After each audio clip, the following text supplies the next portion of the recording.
Should this royal guard have broken the rules? A story of humanity. Welcome to our channel. We're so glad you're here.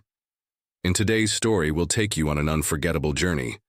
But first, we want to know where you're watching from. Drop a comment below and let us know what part of the world you're tuning in from. We love connecting with viewers from all over. And don't forget to hit that subscribe button so you won't miss out on tomorrow's special story. We have plenty more to share, and you won't want to miss it. Get comfortable and let's dive into today's tale. It was early morning at Buckingham Palace, the sun just beginning to rise over the iconic structure. The front courtyard was already bustling, with tourists, their excited chatter filling the air. Phones were raised, capturing every moment as the majestic Queen's Guard stood tall, rifles gleaming in the soft glow of the London sun. The atmosphere was filled with anticipation as visitors marveled at the disciplined soldiers, who remained motionless, statuesque in their ceremonial uniforms. Among the crowd stood Captain Ryan Miller, a 34-year-old veteran, known for his unyielding composure. His face, calm and unreadable, was a portrait of discipline. He had been stationed here for countless hours before, but this day felt different. Something in the air was almost electric. Nearby, a mother named Sarah Thompson stood holding the hand of her 6-year-old son, Noah. Noah, a bright-eyed boy with autism, wore noise-canceling headphones to shield himself from the overwhelming sound of the crowd. In his hand, he clutched a small, plush toy soldier. Sarah, feeling the weight of the moment, whispered to her son, "Stay close, sweetie. Don't cross that line, okay?" But Noah, with wide eyes full of curiosity, was already mesmerized by the gleaming rifles and the stillness of the guards. His small steps took him closer to the line, inching toward the guarded space. Sarah's voice shook slightly as she gently tugged on Noah's hand, but he was already lost in the sight before him. With each step he took, she felt her anxiety. She had tried to explain the boundaries, but Noah wasn't quite able to grasp the significance of that red line, a line that represented so much more than just a boundary. It was the boundary of tradition, respect, and ceremonial duty. Yet, as Noah's eyes widened in awe, Sarah couldn't help but notice the way his gaze locked with Captain Miller's, a silent connection forming between them, one that would change everything. As the tourists gathered in anticipation, the calm and serene atmosphere of Buckingham Palace courtyard seemed to hum with an underlying tension. Captain Ryan Miller remained at his post, unmoving, embodying the very essence of the Queen's Guard tradition. Yet behind the unwavering exterior, his mind wandered to memories he tried to bury. The stillness around him was a stark contrast to the storms he had weathered both on the battlefield and in his personal life. A soldier, yes, but also a man who had lost so much. Captain Miller, now 34, had served in multiple combat zones. His record was spotless: 2 tours in Afghanistan and 1 in Iraq, each one etched deeply into his soul. The medals adorning his uniform spoke of his dedication, his sacrifices, and his commitment to duty. But those same medals, though earned with pride, weighed heavy on his heart. He wasn't just standing at this post to serve the crown, he was serving a memory of his son, Ethan, who had passed away during Miller's last deployment. Ethan, like Noah, had autism, and, like Noah, he didn't always understand the world around him, nor the rules that governed it. Inside the guardhouse, as Miller meticulously adjusted his gloves, his thoughts drifted to the small photograph tucked inside his locker, a photo of Ethan, proudly wearing a miniature Queen's Guard uniform. The boy's innocent smile, captured before his death, was the only comfort Miller had in the quiet moments before duty called. But as his fingers lingered on the photo, he felt the sharp sting of loss. Ethan had never fully understood the boundaries of his world, just as Noah struggled with the same confusion now. And yet, Miller found solace in the idea that sometimes duty wasn't about unwavering rules. Sometimes it was about humanity. The rules he adhered to every day in the face of tourists and strangers had been his lifeline, but they also felt increasingly hollow, like the military ceremonies he had witnessed countless times before. There was a nagging feeling that perhaps the real essence of duty lay elsewhere. As he prepared to step back into the courtyard, Miller muttered to himself, "This isn't just about tradition, it's about remembering who we are." With that, he straightened his uniform, his steely gaze returning to the crowd. Little did he know, the course of this day would test his belief in that very philosophy. As the crowd surged, the atmosphere at Buckingham Palace became increasingly electric. The hum of tourists, the clicking of camera shutters, and the murmur of eager voices created an almost chaotic energy. Yet amid the overwhelming noise, Captain Ryan Miller remained a silent sentinel, unmoved by the growing clamor. His posture was impeccable, every inch of his uniform polished to perfection. Yet despite his calm exterior, the weight of his past loomed large, pressing against his every step. Duty, discipline, honor. These were his guiding principles. But as the seconds ticked by, Miller couldn't shake the feeling that something was about to shatter that unbreakable wall of tradition. As more tourists crammed into the courtyard, the sounds grew louder, and Noah, still holding his toy soldier, felt the anxiety building inside him. The flashing lights, the jostling crowd, the overwhelming noise, all of it was too much. His hand tightened around his plush toy, his heart racing. Sarah, watching her son's unease grow, instinctively pulled him closer. But Noah, sensing something larger than himself in the soldier's stillness, began to drift. The plush toy dangled from his grip as he moved closer to the line separating the civilians from the royal guard. And then it happened. A sharp, unexpected burst of sound. A balloon, inflated with the energy of excitement, suddenly popped, shattering the fragile bubble of calm that had surrounded Noah. The sharp noise cut through the air like a knife. The panic was instant. Noah flinched violently, his small body trembling from the shock. Before Sarah could react, he bolted. Time seemed to stretch as Noah ran, his small feet thudding against the cobblestone. The crowd's gasps echoed in Miller's ears, but he didn't move. He couldn't. His training held him in place, frozen. Yet his eyes followed Noah, and for a brief moment a flash of recognition sparked inside him. The child's confusion, the frantic gestures of his hands, the unspoken signs of distress. Miller had seen this before. It was his son. The same confusion, the same unspoken language of autism that Miller had spent years trying to understand. The silent tension between the two worlds, the rigid discipline of the guard and the raw vulnerability of a child, was palpable. And just as it seemed like everything would break apart, Captain Miller's grip loosened on his rifle. His military training screamed at him to stand still, to not break formation. But in that moment, his heart overruled his training. With deliberate slowness, he broke every rule he had sworn to uphold. Miller kneeled. He reached out and offered the toy soldier Noah had dropped. "It's okay, soldier," he whispered. "You crossed the line, and I'm glad you did." The entire courtyard fell into an uncanny silence. Tourists, once filming excitedly, now stood frozen, unsure of what they had just witnessed. Was this part of the ceremony? Was this an accident? Or had they just witnessed a profound shift in the very fabric of what it meant to serve, to protect, and to connect? In that single, heart-stopping moment, Captain Ryan Miller remained kneeling, his actions defying everything he had ever known about duty.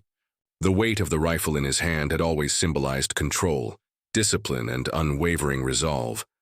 But now, with the toy soldier in his gloved palm, it symbolized something far greater: compassion. His decision to kneel, to break formation, wasn't a moment of weakness but of humanity, a moment where the rigidity of protocol met the warmth of understanding. The world around him seemed to hold its breath. Noah stood before him, his wide eyes searching Miller's face for something. Perhaps reassurance, perhaps understanding. The small boy, so lost in the overwhelming noise of the crowd, now found solace in the soldier's gesture. As the crowd stood frozen in silence, a deep sense of connection surged between them. Miller's hand, once gripped tightly around his weapon, now extended in peace, offering a lifeline to a child in distress. The guards, The tourists, and even the distant hum of the palace all seemed to fade into the background, leaving only the two of them, one soldier and one child, united by a simple act of kindness.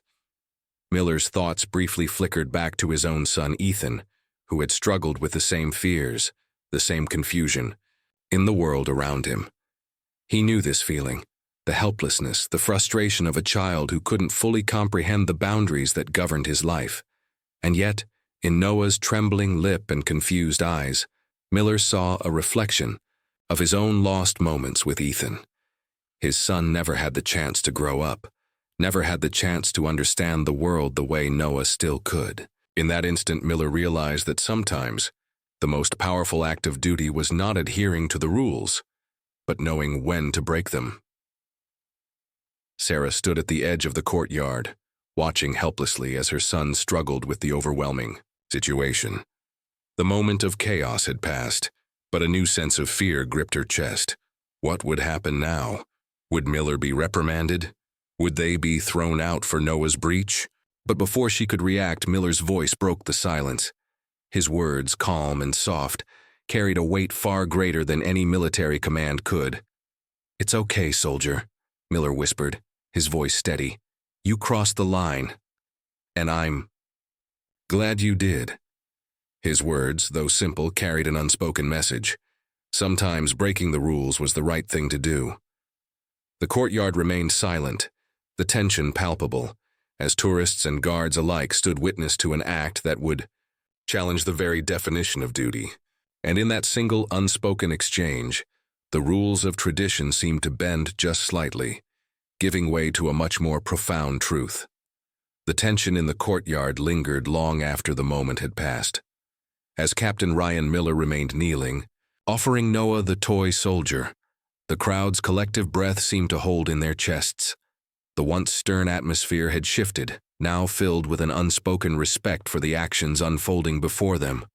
But as the final camera clicks echoed through the air, the silence was broken by the unmistakable sound of a radio crackling. A stern voice cut through the air. "Code Red, civilian breach, guard protocol violation." The harsh reality of the situation hit. Security officers rushed from their posts, their eyes scanning the crowd, their hands twitching as if preparing to act. The breach had been caught, the violation undeniable. Miller's actions, while well-intentioned, had shattered a fundamental rule of the Queen's Guard. The consequences of such a break in protocol could not be ignored, no matter how emotionally charged the moment had been. The ceremony had been interrupted, the sacred line crossed, and now the repercussions loomed large. Sarah, her heart racing, hurried to her son. "Eli, come back here right now," she cried, panic flooding her voice. She reached for his hand, her fingers trembling, but Noah, still stunned by the interaction with Miller, hesitated. It was a fragile moment, a fleeting connection with a soldier who had somehow understood him in a way that no one else had. He gazed up at Miller, his eyes wide with wonder and confusion. "I'm so sorry," Sarah stammered, her voice filled with guilt as she pulled her son away. She turned to Miller, her face flushed with embarrassment and regret. "He doesn't always understand boundaries. I'm so sorry for what happened." Miller met her eyes with a steady gaze, not a hint of anger in his expression. Instead, there was a shared understanding, a silent acknowledgement of the unspoken truth. "I know," Miller replied softly. "Neither did my son." The words hit Sarah harder than she expected. The grief in his eyes matched the pain she had carried for years, the pain of raising a child who didn't understand the rules of the world around him. As the security officers reached them, the crowd seemed to retreat, whispering among themselves. But in that quiet chaos, Miller stood unmoving, his military training giving way to something far more profound, a decision that transcended duty and protocol. The consequences would come, of that he was sure, but in this moment, he knew he had done the right thing. The storm that had erupted in the courtyard wasn't over, it was just beginning. As the whispers of the incident spread, the question of whether Miller would face punishment loomed large. Would tradition demand his dismissal, Or would humanity allow him a second chance? The world would soon know the answer. As the day wore, the reverberations of Captain Ryan Miller's actions spread far beyond the quiet courtyard of Buckingham Palace. The breach had been made. A moment of compassion had defied years of tradition and protocol. And now, the consequences were unfolding. Palace security, once composed, now moved quickly, as whispers of the incident spread like wildfire. The debate was already igniting across news channels, social media, and in homes everywhere. Was Captain Miller's decision an act of human compassion, or had he undermined the very fabric of military discipline? Back in the security room, Commander Ethan Hayes stood in front of a large screen, watching the viral footage of Miller kneeling before Noah. The image was everywhere, replayed over and over, sparking a storm of opinions. Some hailed Miller's actions as a moment of bravery, a sign that humanity should sometimes outweigh rigid tradition. Others argued that the Royal Guard had a duty to represent unwavering strength, a symbol of the Crown's power. The question was clear. Had Miller's gesture been a violation, or a reminder that even in tradition there should be space for mercy? In the palace's administrative wing, Sarah Thompson sat in a quiet corner, hands shaking as she read the Haiju news reports. The story was everywhere, with millions of people commenting on Miller's actions. Some called for his dismissal, others declared him a hero. But for Sarah, the focus was not on the public's opinion, nor the scrutiny that would surely follow. It was on her son, Noah. She had watched as Miller reached out to him with such genuine care, as if he understood the silent battle she fought daily. Her heart was torn. Was this a moment of rare grace, or a mistake that would cost Miller everything? Meanwhile, Miller stood before his superior, Commander Hayes. The room was cold, the tension thick. Hayes wasted no time in confronting him. "Do you understand what you've done?" Hayes demanded. Miller's eyes never wavered. "I do, sir," he replied evenly. His voice carried no defense, only a quiet acceptance of the responsibility that came with his actions. He had broken the rules, he had bent tradition, but sometimes he thought that was the right thing to do. "Breaking formation is grounds for dismissal, Captain," Hayes continued, his tone firm, almost cold. "You understand the consequences." Miller nodded slowly. "Yes, sir," he said, "but sometimes duty means knowing when to break the rules." There was a long silence, the weight of his words hanging in the air. For a moment it seemed like the world itself held its breath. The decision was out of his hands now. Would tradition demand that he be punished, or would the recognition of his humanity sway the system? The answer wouldn't come quickly, but it would come soon. The world was watching, and so was Miller, caught in the balance between duty, compassion, and the unknown consequences of his decision. The storm had only begun, and what would follow might reshape the very meaning of service. The days following Captain Ryan Miller's unexpected act of compassion were filled with uncertainty. The palace was still reeling from the shockwave of the incident. News outlets buzzed with speculation, social media erupted with contrasting opinions, and the public was divided. Some hailed Miller as a hero, a man who had shown the world the true meaning of service by breaking with tradition for a single, vulnerable child. Others saw him as a traitor to the institution he had sworn to protect, someone who had broken the very foundation of military discipline. The stakes couldn't have been higher. Inside the Royal Military Headquarters, Commander Ethan Hayes stood in front of his superiors, preparing to present his report. The tribunal was scheduled for that afternoon, a meeting that would determine Miller's future. Would he face the consequences of his actions, or would he be celebrated for putting humanity above protocol? The question was no longer just a military matter. It had become a national debate, one that challenged the very notion of duty and tradition. As the meeting began, the old guard officers, stern and unyielding in their views, demanded immediate dismissal for Captain Miller. Their voices were sharp, their arguments rooted in the belief that tradition was sacred, something that should never be compromised. "He broke formation," one of them said harshly, and that alone is grounds for his removal.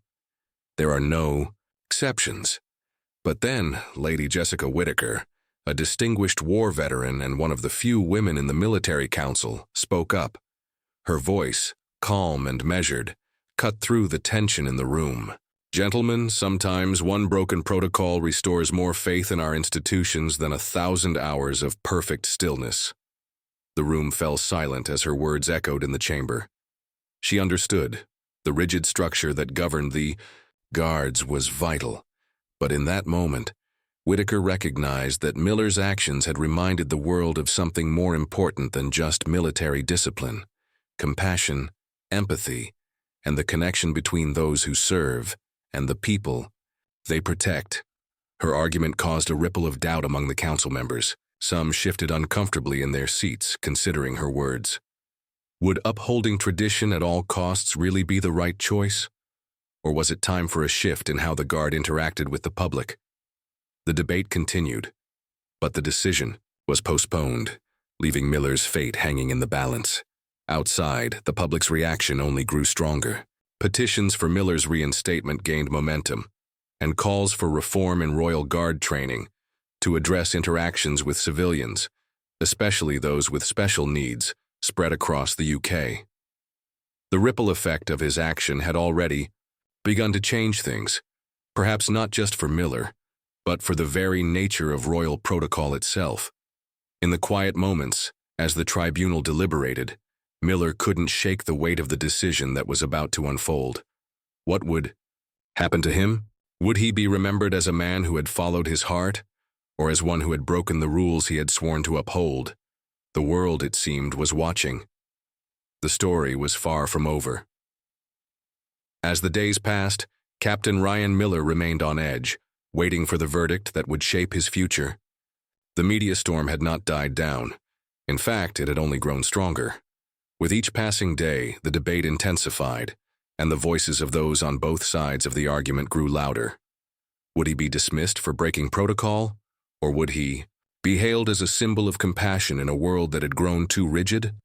The uncertainty gnawed at him, the pressure mounting as the Royal Council deliberated behind closed doors.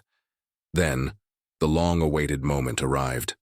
The decision came down not from military brass, but from the people themselves. Public support for Miller's actions surged, and the petitions to reinstate him began to flood in from across the country. People everywhere, from the bustling streets of London to quiet villages in the countryside, began to speak out. The words, "duty and compassion are not mutually exclusive," became a rallying cry. More and more, the public seemed to embrace the idea that the Queen's Guard was not just a symbol of power, but also of human connection. In the chamber of the Royal Council, the atmosphere was thick with tension. Commander Ethan Hayes, though resolute in his commitment to tradition, had begun to soften. As the debate continued, he found himself caught between the values he had sworn to uphold and the changing tides of public sentiment. The debate was fierce, but Lady Jessica Whittaker's voice had resonated deeply with him. "Sometimes," she had said, "breaking the rules can be the most honorable thing we do. It's not always about standing firm, sometimes it's about knowing when to bend." The words haunted him as he sat in the council room, pondering the significance of Miller's act. Had Miller broken the rules, or had he in fact restored something vital to the spirit of the Guard? Miller had been a symbol of unwavering discipline, but in that moment of kneeling before a frightened child, he had demonstrated something far more profound: the strength to show compassion without sacrificing honor. Wasn't that the very essence of the duty he had sworn to? Wasn't the Queen's Guard meant to protect not just the monarchy, but also the people it served? The decision came down like a thunderclap. Miller would not be dismissed. Instead, he would be temporarily relieved of his ceremonial duties as the rules surrounding civilian interactions were reevaluated. His actions had sparked a change, one that would ripple across the military and the country. Miller's moment of kindness had forced everyone to ask themselves a simple question: what does it truly mean to serve? And in answering that question, the Guard, the institution, and the people of the nation had changed forever. We'd love to hear your thoughts on today's story. Captain Miller's actions have sparked a huge debate about duty, compassion, and the role of tradition in modern life. Do you think he made the right choice by breaking protocol? Or was he wrong to step away from the rules he swore to uphold? Maybe you've had a similar moment in your own life, where you had to choose between following the rules and doing what felt right in your heart. What would you have done if you were in his shoes? Would you have stood firm? Or would you have broken tradition like Captain Miller did?